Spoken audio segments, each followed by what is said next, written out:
todos los nombres. Hoy en biofísica es sobre biofísica cardíaca. Vamos a hablar exclusivamente sobre el músculo cardíaco. Veremos cuáles son sus mecanismos de contracción. Ustedes saben que el músculo cardíaco, nosotros en la clase pasada estudiamos sobre el músculo esquelético.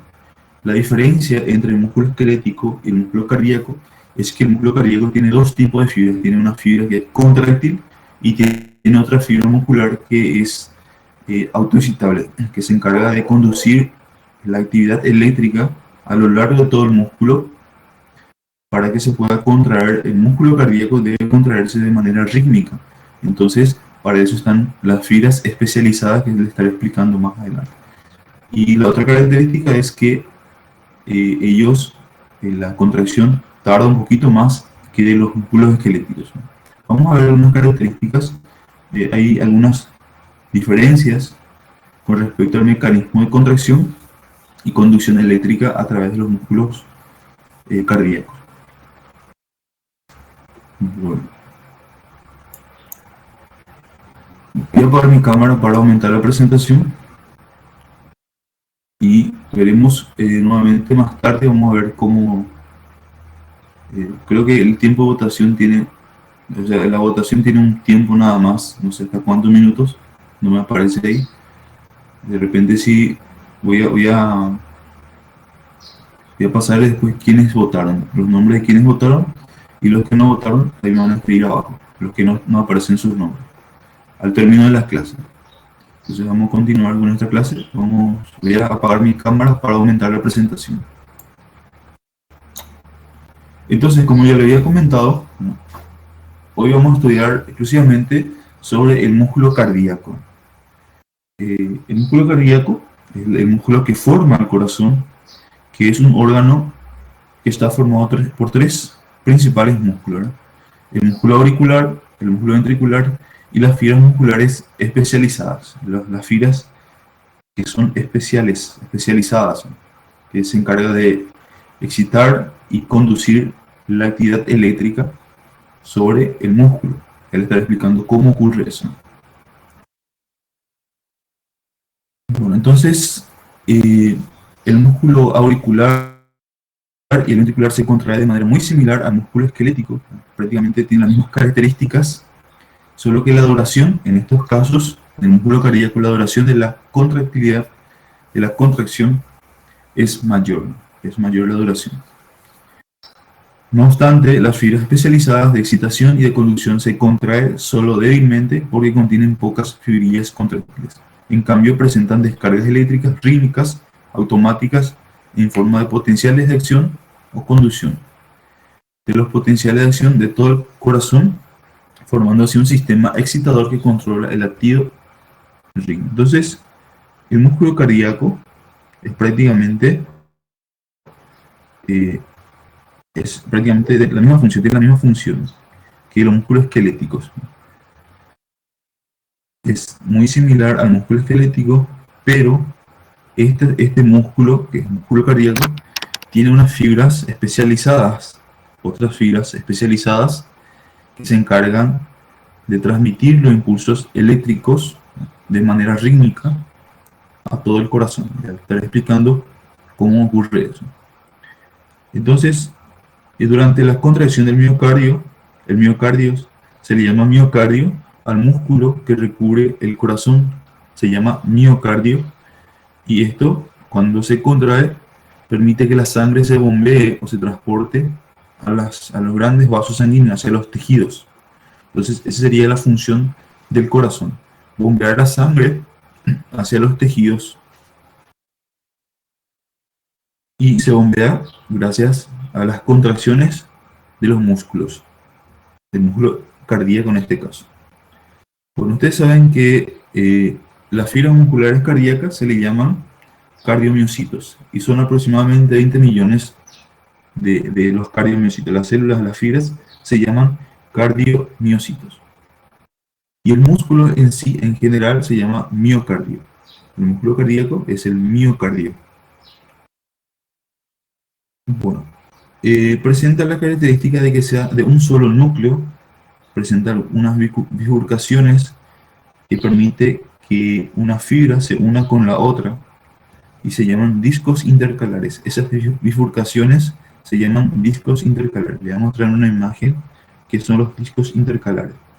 También presentan lo que serían las estrías como los músculos esqueléticos. ¿Se acuerdan de las estrías? Las que tenían las bandas oscuras, las bandas blancas. Eso le daba las características de las estriaciones a los músculos esqueléticos. Entonces tienen la misma característica. También presenta lo que sería la sarcómera, los miofilamentos de actina, miosina.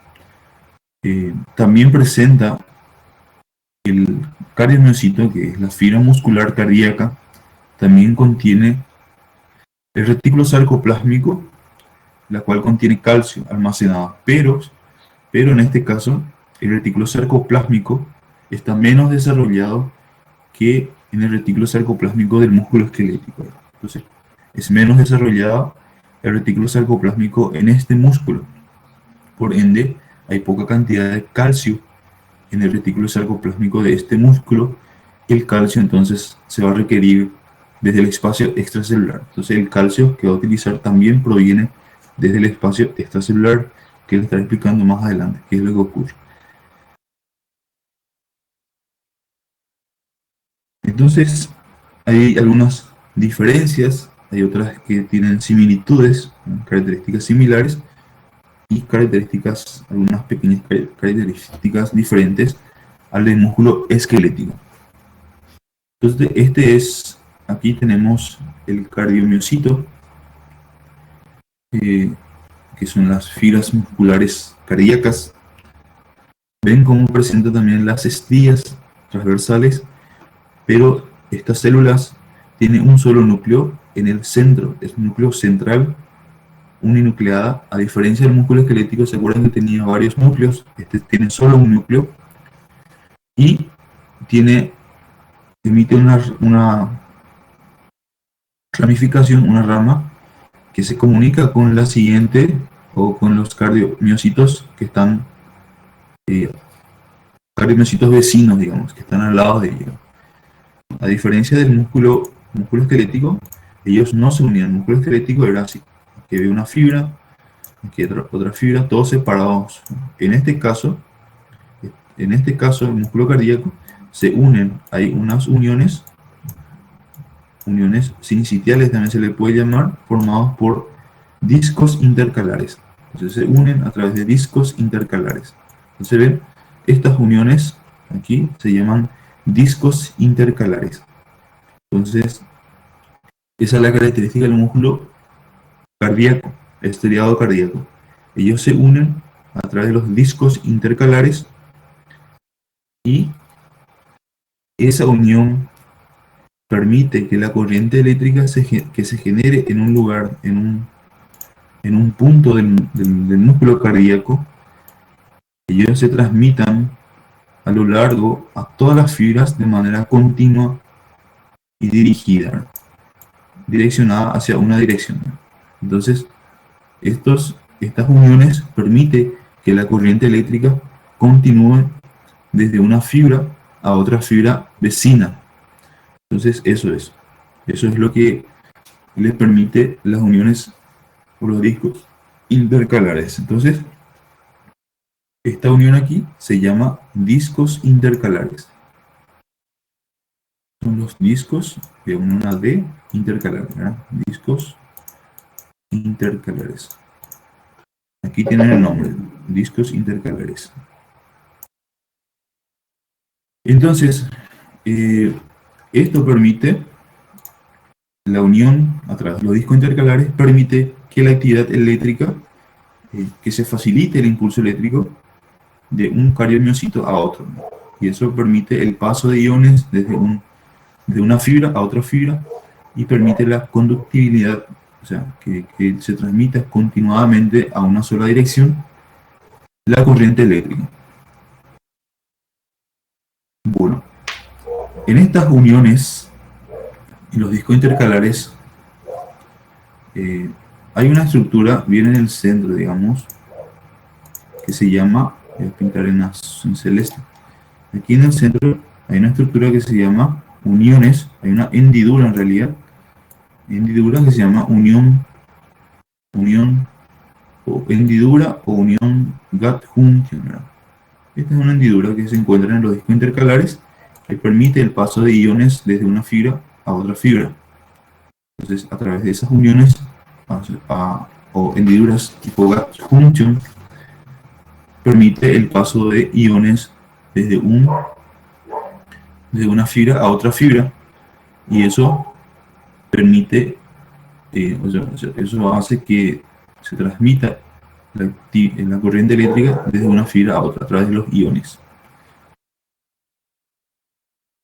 Entonces, aquí vemos una imagen histológica, vemos cómo es la estructura histológicamente, la estructura microscópica de las fibras musculares cardíacas, estriado cardíaco. Entonces, como pueden ver, presenta también las estriaciones y un solo núcleo en el centro, y estas fibras tienen la característica de que se unan entre sí, se llaman uniones sincitiales a través de discos intercalares. Estos son los discos intercalares. En el centro, más o menos, del disco intercalar, hay una estructura que se llama hendiduras o unión gut junction. Entonces aquí vemos nuevamente en un corte, aquí ven cómo se unen las fibras, uniones sincitiales a través de los discos intercalares.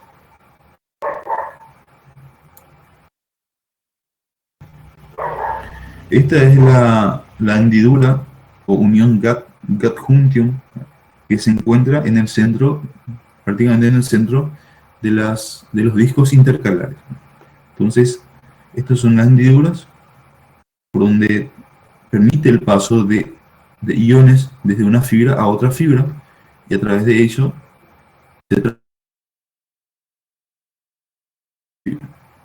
los discos intercalares actúan como áreas de membranas de baja resistencia al flujo de iones, lo que facilita el movimiento de cargas eléctricas entre células vecinas, y de esta manera direccionan la propagación de los potenciales de acción. Entonces, es un área de baja resistencia a los iones, o sea, son muy difundibles, son muy permeables a los iones. Entonces los iones traspasan fácilmente, permitiendo de esa manera que las cargas eléctricas se muevan desde una fibra a otra fibra, y se direccionan de esa manera el potencial eléctrico hacia las otras fibras. Estructura y función del músculo cardíaco.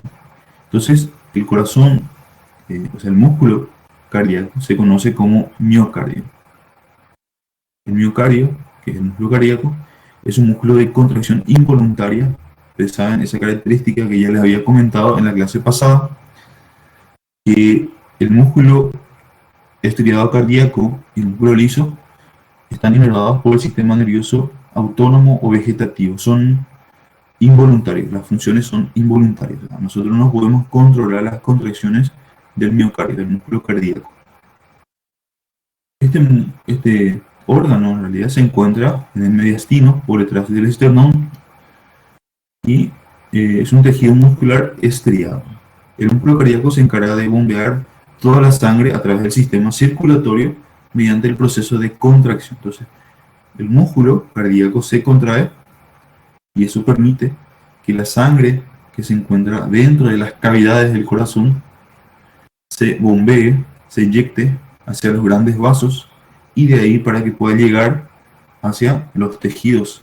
Entonces, esa es la función del corazón. Entonces aquí le voy a explicar así resumidamente lo que sería la anatomía del corazón. Ustedes van a profundizar esto en anatomía, en la cátedra de anatomía. Entonces, para que sepan nada más, que el corazón tiene 4 cavidades. Tiene 4 cavidades. Voy a hacer aquí en color 4 cavidades. Aquí hay 1, aquí hay otra cavidad, esta es otra cavidad, y esto es otra cavidad. Entonces, ustedes, como ven, el corazón, la mayor parte del corazón está formado por músculos. Están revestidos por músculos, Y hay otra estructura que lo divide, que se llama tabiques cardíacos. Hay un tabique aquí en el medio, un tabique vertical y un tabique horizontal. Entonces, por medio de estos tabiques se dividen las cuatro cavidades. Este tabique se llama tabique interventricular, porque esta cavidad que está aquí abajo, las dos cavidades que están abajo, se llaman ventrículos. Ellos no se comunican entre sí. Las cavidades del lado derecho con el lado izquierdo no se comunican entre sí. Aquí arriba, más arriba, se llama aurícula. Esta cavidad se llama aurícula. Las cavidades del mismo lado, la aurícula con el ventrículo, sí se comunican entre sí a través de una válvula. Esta estructura blanca que ven aquí es una válvula. Entonces, este tabique se llama interauricular, porque aquí está la aurícula derecha, aquí está la aurícula izquierda. Este tabique se llama interventricular, porque aquí está el ventrículo derecho y el ventrículo izquierdo. Aquí hay un tabique que es horizontal, que divide la aurícula con el ventrículo. Entonces se llama tabique aurículo-ventricular. En el tabique aurículo-ventricular se encuentran estas válvulas que permiten el paso de sangre. Entonces, esa es la estructura del corazón y como pueden ver aquí, la sangre, el corazón recibe sangre sin oxígeno. Es función aferente. Aferente es que está llegando, recibe sangre sin oxígeno. Voy a pintar más o menos en azul, que supuestamente es una sangre sin oxígeno. Llega a las cavidades, sangre sin oxígeno. La sangre llega a la aurícula del lado derecho. De aquí, esto se contrae, el músculo de la aurícula se contrae y tiene que inyectar, se contrae para que pueda bombear esta sangre hasta este compartimiento a través de las válvulas.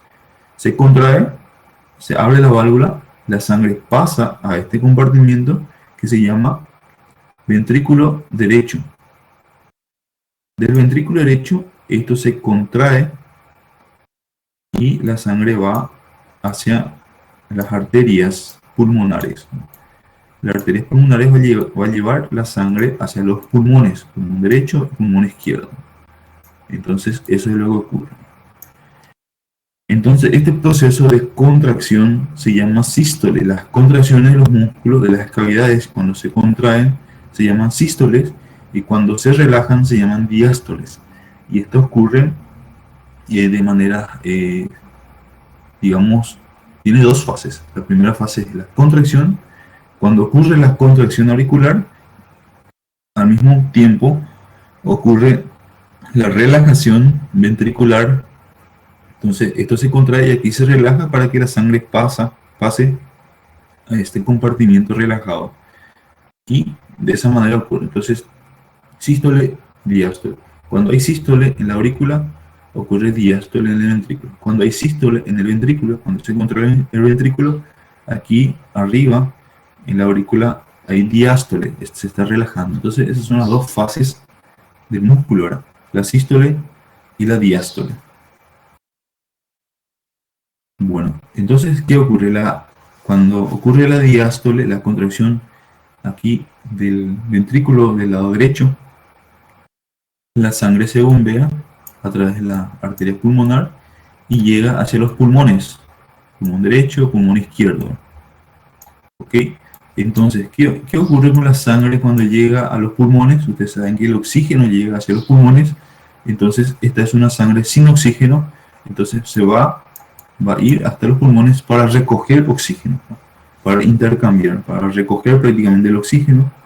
Una vez que haya recogido el oxígeno, la sangre vuelve hacia el corazón, vuelve al corazón, aquí, y termina en el ventrículo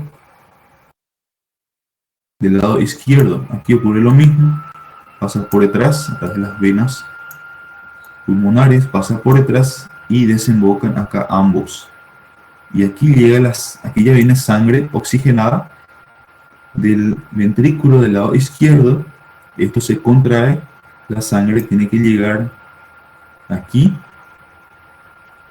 en el ventrículo izquierdo, y de aquí tiene que contraerse para bombear a todo el cuerpo. Entonces, la sangre que se bombea del ventrículo izquierdo es la sangre que llega a todos los tejidos. El ventrículo izquierdo bombea sangre para todo el cuerpo prácticamente.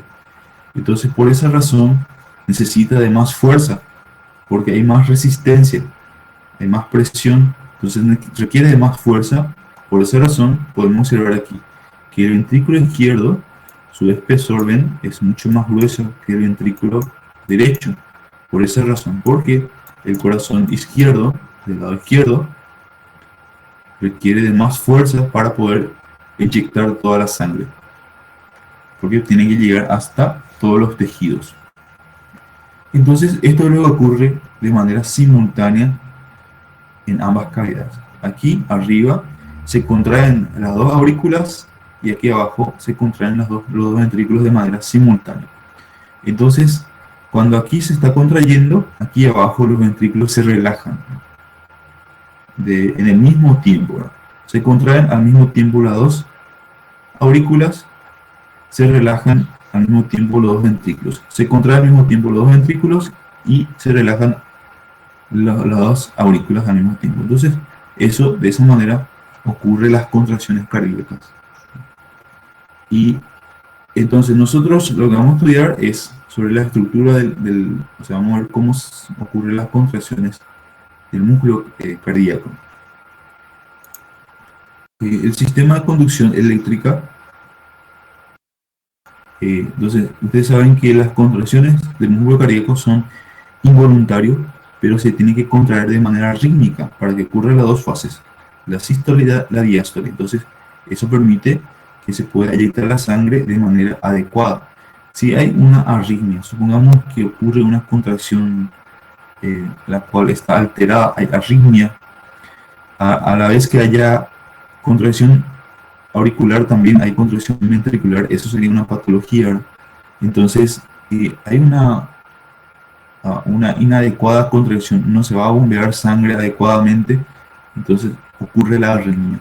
Para que no ocurra eso, entonces el órgano tiene su sistema de autoconducción eléctrica, que se llama sistema de conducción eléctrica del corazón, que les estaré explicando más adelante.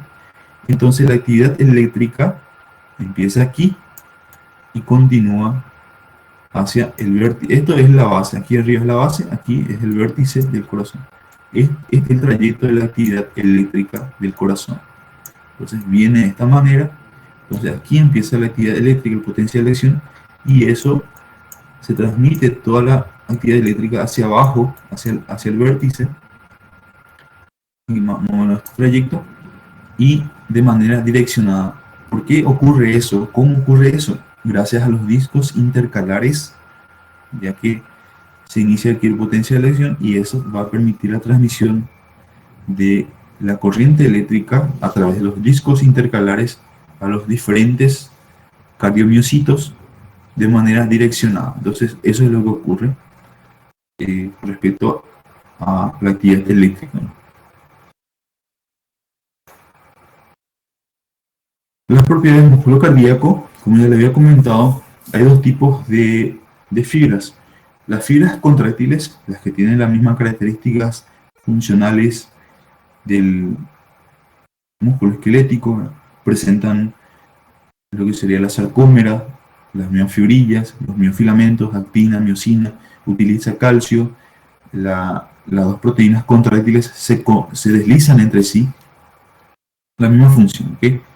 Y luego hay también entre esos músculos hay fibras que son autoexcitables, que se llama autoexcitables porque estas fibras tienen la capacidad de generar su propio potencial de acción sin recibir estímulo externo, genera su propio potencial de acción y ello permite la conducción de manera direccionada y continua, de manera rítmica, la actividad eléctrica. Las fibras autoexcitables son el nódulo de sino auricular, auriculoventricular, nódulo sino auricular, o nódulo sinusal también se le llama, nódulo auriculoventricular y las fibras de Purkinje. Le estaré explicando ya más qué ocurre con esto, de dónde se encuentra en cada nódulo, que permite la conducción eléctrica de manera rítmica. Las propiedades del músculo cardíaco: hay 5 propiedades, que es inotropismo, dromotropismo, cronotropismo, vagotropismo y lusotropismo. Son los términos que se utilizan con respecto a las propiedades, a la función del músculo cardíaco, digamos. Entonces, la propiedad de la contractilidad se llama inotropismo. El músculo cardíaco tiene la capacidad de contraerse, como todos los músculos, y a esa propiedad del músculo se le llama inotropismo, propiedad mediante el cual el músculo cardíaco desarrolla fuerza, permitiendo la contracción a través de las fibras contráctiles. La otra propiedad es el automatismo, que se llama cronotropismo. En realidad, es la propiedad del automatismo, que se llama cronotropismo. Es la propiedad de algunas células cardíacas, las células que son especializadas, permite generar su propio potencial de acción, genera su propia despolarización de manera rítmica. Esa despolarización se genera debido a que ellos son muy permeables a los iones de sodio. Entonces, por esa razón, ellos tienen la capacidad de generar su propio potencial de acción, y a esa propiedad se le llama cronotropismo. Entonces, cronotropismo es la propiedad de algunas células cardíacas de generar su despolarización rítmica. Entonces, genera su propio potencial, y posteriormente ese potencial eléctrico que generó esas fibras que son especializadas, ellos se conducen hacia una dirección. Entonces, es la propiedad de conductibilidad. La conductibilidad es el dromotropismo. Entonces, esta propiedad es la propiedad de las células miocárdicas de transmitir el potencial eléctrico a la siguiente fibra sin decremento del mismo. Significa que se transmite el potencial eléctrico de una fibra a la siguiente fibra sin que haya una interrupción, sin que se interrumpa. Esa es la propiedad que tiene el músculo, la propiedad de conductibilidad, es el dromotropismo. Luego tenemos la propiedad de la excitabilidad, que es el vagotropismo. El vagotropismo se denomina así a la facilidad con que puede ser excitada una célula cardíaca tras estímulo eléctrico. Entonces, una célula cardíaca, al recibir nada más un estímulo eléctrico de otras fibras, ellos se excitan fácilmente, y eso permite que la excitación pase de una fibra a otra fibra de manera continua. Esa es la propiedad de la excitabilidad, que es el vagotropismo. El lusotropismo es una propiedad nueva, la cual se agregó recientemente a las literaturas. Es la propiedad del músculo de relajarse. El músculo cardíaco tiene la propiedad de poder relajarse, y eso permite que se llenen las cavidades. ¿Se acuerdan de las cavidades? Aurículas, los ventrículos. Entonces, esa propiedad de relajamiento en la fase de la diástole, eso permite que se puedan llenar las cavidades y prepararse para una nueva contracción. Entonces, estas son las 5 propiedades del músculo cardíaco, prácticamente las funciones que puede generar el músculo cardíaco. Bueno, el sistema de excitación y conducción del corazón. Entonces, le voy a estar explicando ahora. Vamos a hablar un poco sobre lo que sería el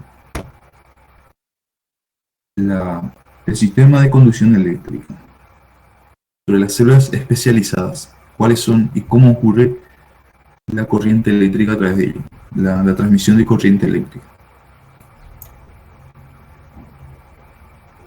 Entonces, aquí, los 3 tipos de células cardíacas que son autoexcitables tienen la capacidad de generar su propio potencial de acción. Es decir, no requiere de intervención de ningún estímulo para excitar. Entonces, Esa es la característica de las fibras que son autoexcitables, que ellos no requieren de ningún estímulo externo para generar su propio potencial de lesión. ¿Se acuerdan del músculo esquelético que requería de un estímulo externo? En este caso, el estímulo externo, el músculo esquelético, eran la acetilcolina. ¿Se acuerdan? La acetilcolina se unía a los receptores y provocaba que se abran los canales de sodio. En estas células autoexcitables, ellas son muy permeables a los iones de sodio, entonces no requieren de un estímulo externo para que se abran los iones de sodio. Entonces ya que son muy excitables, ingresa sodio y generan su propio potencial de lesión. Al ingresar sodio, ustedes saben que ocurre la despolarización. Entonces, eso es lo que ocurre con estas células. Son autoexcitables debido a su mayor permeabilidad para los iones de sodio. Entonces, el miocardio tiene dos tipos de fibras, que son las contráctiles, ¿se acuerdan? Tienen las mismas características eh, que los músculos esqueléticos según su función, y las fibras que son de conducción autoexcitables, específicos, especiales. Estas fibras poseen tres clases de células autoexcitables, que son las células del nódulo sinoauricular, las células del nódulo auriculoventricular y las fibras de Purkinje, que le voy a mostrar en una imagen. Entonces aquí vemos, este es el sistema de conducción eléctrica del corazón. Entonces, esto son las células autoexcitables, las fibras que son autoexcitables y que permiten que el potencial eléctrico se transmita de manera continua hacia una dirección. Entonces, el potencial eléctrico inicia aquí y esto se tiene que transmitir hacia el vértice. Entonces, esa es la dirección. Esta es la dirección de la conducción eléctrica. Entonces, aquí se genera, aquí cuando llega la sangre, aquí, cuando ocurre el llenado, ahí se genera su propio potencial de acción, se genera, y el potencial de acción ustedes saben que permite, o sea, es para transmitir impulsos eléctricos a lo largo de la célula. Entonces se genera el potencial de acción aquí, en este nódulo que se llama nódulo sinusal o sinoauricular.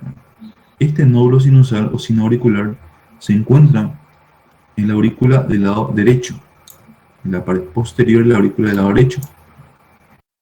Y de ahí se genera el potencial de acción y se transmite a través de las vías internodales. Estas son vías internodales, estas son vías internodales. Se transmite sobre toda la pared auricular, y también hay una vía internodal, una vía que se llama vía de Bachmann, como Batman, para que se acuerden. Esta vía se llama vía de Bachmann, que permite la transmisión de impulso eléctrico a esta cavidad que es la aurícula del lado izquierdo. Esta transmisión de impulso eléctrico ocurre de manera simultánea y permite la contracción de la aurícula. Entonces se contrae primeramente la aurícula, aquí está relajado, todavía no está llegando el potencial eléctrico, y entonces se transmite. Después llega hasta aquí el potencial eléctrico, esto se despolariza, este se llama el nódulo auriculoventricular. Este nódulo se llama nódulo auriculoventricular. ¿Por qué? Porque está entre la aurícula y el ventrículo, en el tabique auriculoventricular. Por eso se llama nódulo auriculoventricular. El potencial eléctrico llega hasta este nódulo auriculoventricular y posteriormente transmite, genera su propio potencial nuevamente y transmite el impulso eléctrico a través de estas estructuras que se llama haz de His. Esto que está aquí se llama haz de His. Se encuentra prácticamente en el tabique interventricular. Aquí vemos nuevamente haz de His. Haz de Haz de His. Tenemos aquí otra vez haz de His. Se transmite desde el haz de His, llega a la rama, estas son ramas, rama derecha, rama izquierda, así se llaman. Llega hasta aquí la corriente eléctrica que se encuentra en el tabique interventricular, y posteriormente esas ramas se dividen en las fibras de Purkinje del lado derecha y lado izquierdo. Estas fibras de Purkinje se encuentran en el espesor del músculo ventricular. Entonces, aquí es donde termina la corriente eléctrica. Entonces, primeramente, permite la contracción de las aurículas. Cuando ya llega hasta este punto, la corriente eléctrica, posteriormente se contraen estos y aquí ya ocurre la relajación. Entonces, eso permite que se pueda transmitir la corriente eléctrica de manera rítmica. ¿Qué ocurre cuando se afectan el sistema de conducción eléctrica? Supongamos que hay una lesión a nivel, qué sé yo, de una rama, a nivel de la rama, entonces va a provocar una arritmia. Aquí hay un bloqueo, digamos, provoca una arritmia. O si no se genera aquí, si no se genera el potencial de lesión, también puede provocar arritmia. Entonces eso van a ir viendo en fisiopatología. Van a ir viendo en fisiopatología qué es lo que ocurre cada uno cuando hay bloqueo en uno de esos, y van a ver en qué enfermedad se llaman arritmias. Hay diferentes tipos de arritmias, que es un poco complejo, pero en estos casos, en muchos casos, por ejemplo, cuando se afectan estos sistemas de conducción eléctrica, muchos pacientes van a requerir los marcapasos. Seguramente habrán escuchado marcapasos, generan la corriente eléctrica de manera rítmica.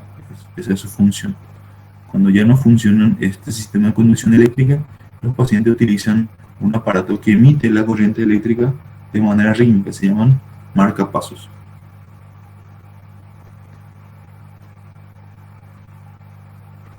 Bueno, entonces, este es el sistema de conducción eléctrica.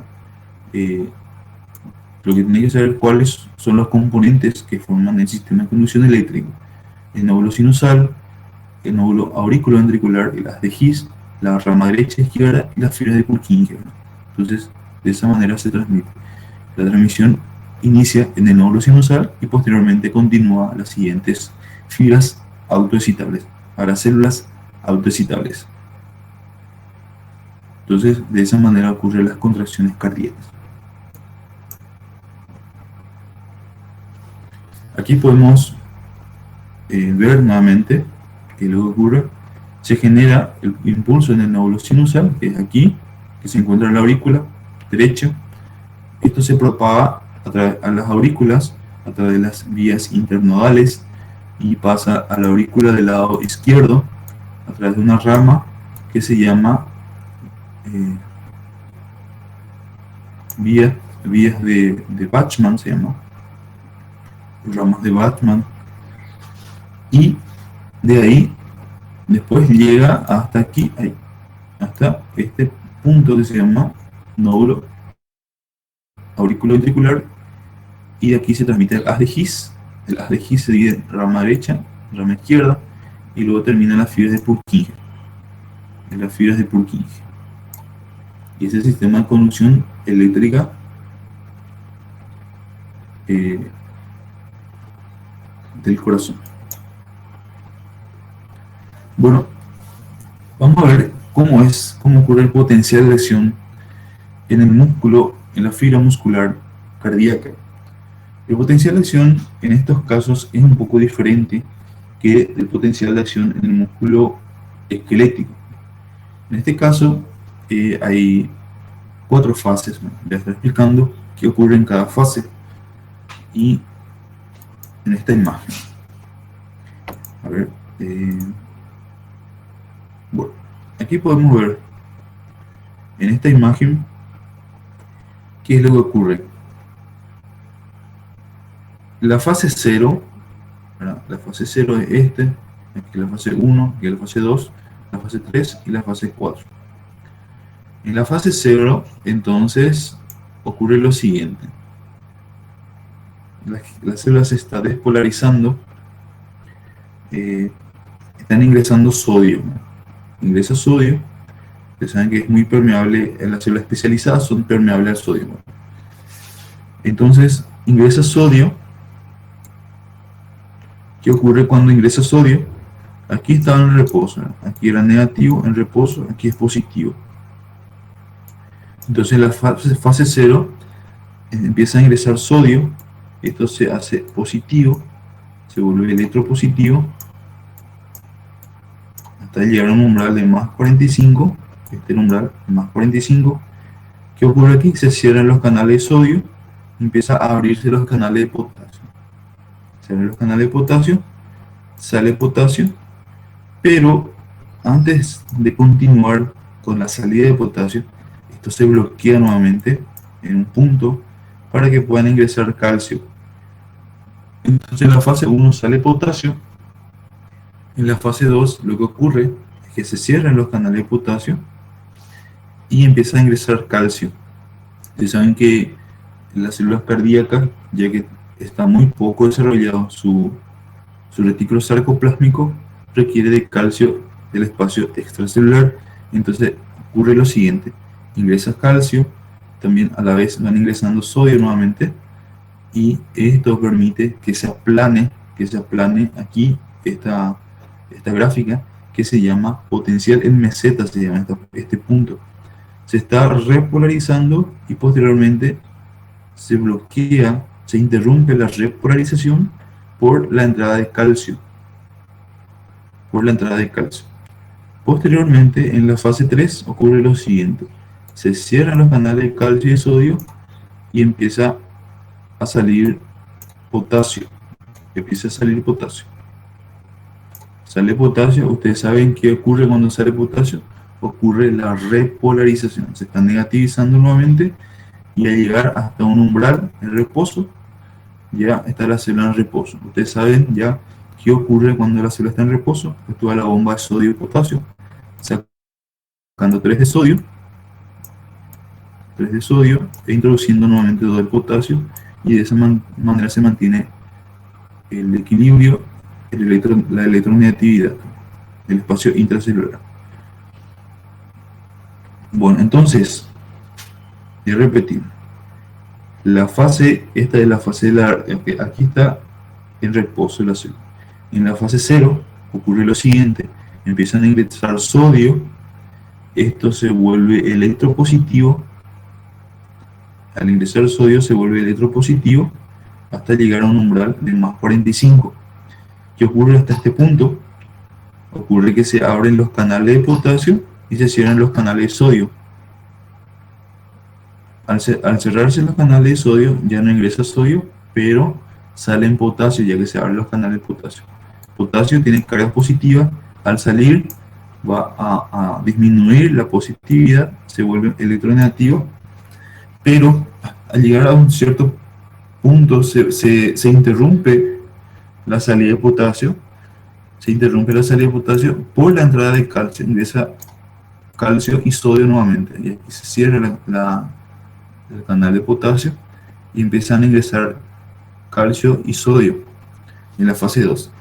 Y el ingreso de calcio y de sodio y el calcio en esta fase provoca que esta gráfica se aplane, ¿verdad? Provoca que se mantenga así una carga electropositiva, se mantenga estable hasta cierto tiempo, y posteriormente, cuando ingresa ya una gran cantidad de calcio, cuando ingresa todo el calcio, se bloquean los canales de calcio y ahí empieza a salir nuevamente el potasio. Sale potasio. ¿Qué ocurre cuando sale potasio? Se negativiza, ocurre la repolarización, se está reponiendo prácticamente, y cuando llega al umbral de reposo ocurre lo siguiente: se activa la bomba sodio y potasio para eliminar ese sodio que ha ingresado, sacando 3 de sodio e introduciendo ese potasio que ha salido y manteniendo la electronegatividad. Aquí es lo mismo, voy a repetir. Entonces, la fase 0 es donde ocurre la entrada de sodio, se vuelve electropositivo hasta llegar a más 45, que es el umbral de excitación. Ahí se excita la célula. Después se tienen que repolarizar, saliendo potasio, sale potasio, pero esa salida de potasio se interrumpe y se bloquea. Y ocurre lo siguiente, entra nuevamente sodio y entra calcio, porque es la bomba de sodio y calcio, es lo que actúa a ese nivel. La bomba de sodio y calcio, introduciendo calcio y sodio. Entonces, ocurre lo siguiente, al ingresar sodio y calcio, antes de llegar a negativizarse continuadamente, esto se bloquea y queda ahí en una carga estable, digamos, una carga positiva estable. No se hace muy positivo ni negativo, se mantiene ahí, que se llama, esta fase se llama potencial en meseta, luego una especie de meseta. Y después ya no ingresa más calcio, se bloquean la entrada de calcio y sodio y empieza a salir nuevamente el potasio, sale potasio y eso permite la negatividad hasta llegar a un nivel de reposo. Al llegar al nivel de reposo menos 90, actúa la bomba de sodio y potasio. En algunos casos pueda salir de más cantidad de lo normal, digamos, por decirlo así, el potasio. Entonces se hace muy electronegativo y ocurre la hiperpolarización. Cuando pasa menos de 90 la negatividad, se llama hiperpolarización, pero esto posteriormente vuelve al estado de reposo. Entonces, hiper es cuando aumenta nada más la polaridad. Entonces, esto es lo que ocurre. Esto es el potencial en meseta. Ocurre el potencial en meseta solo en el músculo cardíaco porque se utiliza calcio en el potencial de lesión. ¿Se acuerdan del otro tipo de potencial? Era en espigas. Se despolariza, se repolariza, reposo. Este es diferente. En meseta se despolariza, se repolariza mínimamente, después meseta, después repolarización nuevamente y reposo. Entonces, esto es el sistema de conducción, lo que sería los potenciales de acción que ocurre en el músculo cardíaco. La frecuencia espontánea y la velocidad de conducción. En cada célula hay diferentes frecuencias en cada célula autocitable, dependiendo del estímulo que está recibiendo esa célula. En el lóbulo sinoauricular, que es la que genera el potencial de acción, hay su frecuencia por minuto. Va a emitir la potencial de acción por minuto de 60 a 100 potenciales por minuto. Eso es lo normal, eso es lo que nosotros utilizamos como lo que sería como referencia para el valor de la frecuencia cardíaca. Después, en la fiebre por 15, por ejemplo, de 15 a 40 nada más, ahí llega 15 a 40 nada más por minuto, es más lento. En el nódulo auricular es 40 a 60 por minutos. Y la velocidad de conducción eléctrica que tienen cada uno, como ocurre en cada célula, eso van a ver después. Entonces, nada más para que sepan la velocidad de conducción y la frecuencia en cada célula. Características funcionales del músculo cardíaco. Las células musculares cardíacas se encuentran atravesadas por áreas oscuras denominadas discos intercalares, como ya les había comentado. Son membranas que separan a las células entre sí, cuya cualidad es de ejercer 400 veces menos resistencia que el resto de la membrana muscular cardíaca, y al juntarse con las otras forman uniones permeables comunicantes conocidas como gap junction, que permiten una difusión casi totalmente libre. Los iones, que traducido a lo meramente funcional hace que los potenciales de acción viajen a una célula miocárdica, la siguiente a través de los discos intercalares con escasos obstáculos. Entonces los discos intercalares que se encuentran, que permiten la unión de una fibra a otra fibra, eso permite que se transfunda muy difusible a los iones, y eso permite la transmisión del potencial eléctrico de una célula a otra sin obstáculo, fácilmente, y eso permite una conductividad de manera direccionada desde la base del corazón hacia el vértice cardíaco. Conducción del potencial de acción. Se realiza a través de las uniones tipo Nepso, unión GATT, está formado por hemicanales. Estas son las uniones tipo Nepso, es la estructura, es la hendidura que se encuentran en los discos intercalares. A través de ellos, a través de las uniones, a través de las hendiduras, pasan los iones desde una fibra a otra fibra.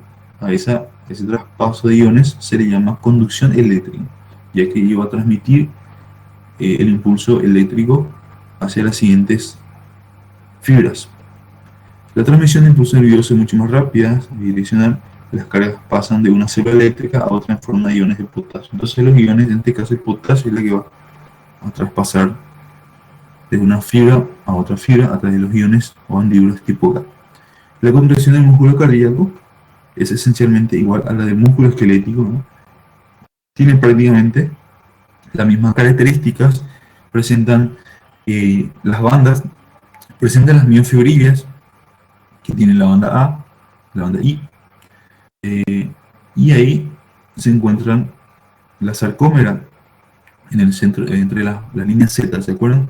En la sarcómera están las dos proteínas, que son actina y miosina, que se deslizan entre sí, ocurre de la misma forma en el músculo cardíaco, y también utilizan calcio, ¿verdad? Pero el calcio utiliza también del retículo sarcoplásmico y también el calcio que se introdujo del espacio extracelular a través de la bomba de sodio y calcio.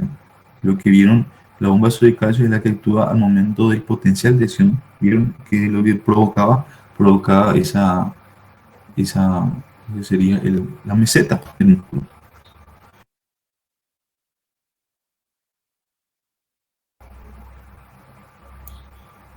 Entonces esa es la diferencia. El retículo sarcoplásmico no está tan desarrollado en este músculo, por ende requiere calcio del espacio extracelular, utilizando la bomba de sodio y calcio. Esta es la hendidura. Las hendiduras tipo GATT están formadas por proteínas que se le llaman conexinas. A través de estas hendiduras pasan los iones eh, que va a transmitir la carga eléctrica desde una fibra a otra fibra de manera continua y direccionada. La bomba de sodio y calcio. Entonces, esta es una animación en realidad mostrando cómo ocurren las contracciones, pero como que es PDF no se está produciendo. Trabajo del corazón. El trabajo del corazón consiste en pasar un volumen de sangre desde un sistema de baja presión hacia un sistema de alta presión. En eso consiste el trabajo del corazón. Entonces, pasar sangre desde un sistema de baja presión, que serían las cavidades, a un sistema de alta presión. Entonces, eso es el trabajo cardíaco. Se puede expresar matemáticamente, ¿verdad? Que el trabajo cardíaco es el producto del volumen por presión. El trabajo es igual al volumen por presión prácticamente. O sea, es el volumen por la presión que se genera en las cavidades. A eso se le llama trabajo cardíaco. Entonces, eso es. Siendo el trabajo cardíaco el producto por presión, se ha visto que los factores pueden exigir al corazón mayor trabajo. Si bien sobrecarga de volumen, si la precarga representada por el retorno venoso, y sobrecarga de presión es la poscarga, representada por la presión aórtica o la resistencia periférica. Entonces, eso es. Hay una sobrecarga, que es el momento que está recibiendo la sangre, y después está al momento de las contracciones genera también presión. Eso son lo que sería el trabajo del corazón. Esta es una animación mostrando nada más cómo ocurre la sístole y la diástole, pero aquí no podemos no podemos reproducir porque es PDF. Las leyes que rigen el corazón. La ley que más van a escuchar es la ley de Franz-Starling. La ley de Franz-Starling dice que el corazón tiene capacidad de bombear toda la sangre que le llegue, así es simple. Esa es la ley que estableció Franz-Starling. Independientemente de la cantidad de sangre que le llega, el corazón tiene la capacidad de bombear toda esa sangre cuando es un corazón sano, ¿verdad? Cuando hay una enfermedad, a ella le va a costar, va a tener una dificultad, va a haber una insuficiencia. Pero en un corazón sano, el corazón tiene capacidad de bombear toda la sangre que le llegue. La ley de Laplace establece que el trabajo en la pared es igual a la presión por la radio sobre el espesor. Entonces, la presión sobre el radio, o sea, el trabajo va a depender también del radio y la presión y la pared. Esto se puede aplicar en la medicina, se puede explicar de la siguiente manera. Cuando supongamos que en un paciente, que es hipertenso, llega sangre a una presión alta a las cavidades, entonces todos los músculos, ustedes saben que los músculos crecen al realizar actividades físicas muy intensas. Por ejemplo, nuestros músculos esqueléticos empiezan a crecer. Ese crecimiento, a ese crecimiento se le llama hipertrofia. Hipertrofia. Y lo mismo ocurre con el músculo cardíaco. Entonces, voy a hacer aquí, sumamos una cavidad. Entonces, empieza a ingresar cantidad de sangre a una presión aumentada, aumenta sangre, y lo que ocurre es que este músculo empieza a crecer, va a crecer de diámetro, crece de diámetro, lo que sería el espesor, va a aumentar el espesor. ¿Qué ocurre si aumenta el espesor del músculo ventricular, el músculo cardíaco? Entonces lo que ocurre es lo siguiente: esto se va a achicar, el radio, la cavidad va a ser más pequeña, porque se va aumentando el espesor, entonces achica la cavidad va a ser más pequeña y el espesor va a ser más grueso. Esto es cuando hay aumento de presión, cuando el corazón está recibiendo mucha presión. Entonces ocurre en la hipertensión, ocurre que las paredes se engrosan para poder generar más fuerzas. Es un mecanismo de compensación, pero tiene otra vez su efecto de, digamos, de su contra, digamos. En vez de compensar, esto puede perjudicar. ¿Qué ocurre cuando el corazón se agranda? La cavidad se achica. ¿Y qué ocurre cuando la cavidad se achica? La cavidad recibe poca sangre y esta pequeña sangre se bombea y no es suficiente para el tejido, provoca insuficiencia cardíaca. Con el tiempo, el corazón capta que es muy pequeño su diámetro, entonces va a provocar otro mecanismo de compensación a la larga, y esto se va a dilatar, el músculo, y va a provocar que se dilate el músculo, que se achique el espesor del músculo para aumentar su diámetro. ¿Ven? Entonces el diámetro es la radio, es mayor, aumenta la radio y hay mucha más cantidad de sangre aquí. Esto es sangre, ¿no? Mucha más cantidad de sangre adentro, y va a ocurrir lo mismo. No va a ser suficiente, el espesor va a ser muy delgado ya, va a ser muy delgado el espesor del músculo, entonces no va a poder contraer toda esa sangre que le llegue aquí, va a tener poca fuerza, poca presión, y de igual manera no va a poder bombear toda esa sangre y va a provocar de igual manera una insuficiencia cardíaca. Llega a los tejidos poca sangre. Entonces, nada más para que sepan cómo se puede aplicar esto en la medicina, ¿verdad? Lo que sería la ley de Laplace, la ley de Laplace dice que el trabajo es igual a la presión por radio sobre el espesor.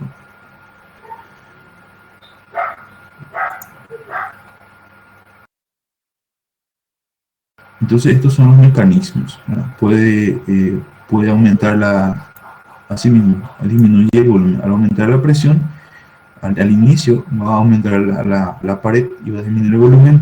Con el tiempo, esta disminución de volumen, pues el corazón va a provocar un mecanismo de compensación nuevamente y va a querer aumentar el diámetro y va a provocar lo siguiente: va a dilatar los músculos y va a aumentar el diámetro, y entonces de igual manera ocurre una insuficiencia, no va a poder contraer adecuadamente. Bueno, Los ruidos cardíacos, los ruidos cardíacos es, tenemos dos tipos de ruidos, ¿no? Estos son los ruidos que nosotros podemos ocultar con el estetoscopio. Ustedes saben que nosotros, por ejemplo, podemos ocultar los ruidos cardíacos para determinar la frecuencia cardíaca, para saber si está contrayéndose eh, de manera adecuada o si está contrayéndose lento o rápido, ¿no? La frecuencia cardíaca. Entonces, para que sepan nada más, que los ruidos que nosotros escuchamos, esos ruidos cardíacos, que son los loop, dup, loop, dup, loop, dup, de esa manera suena el corazón al ajustar con el estetoscopio. Esos ruidos se producen por el cierre de estas válvulas.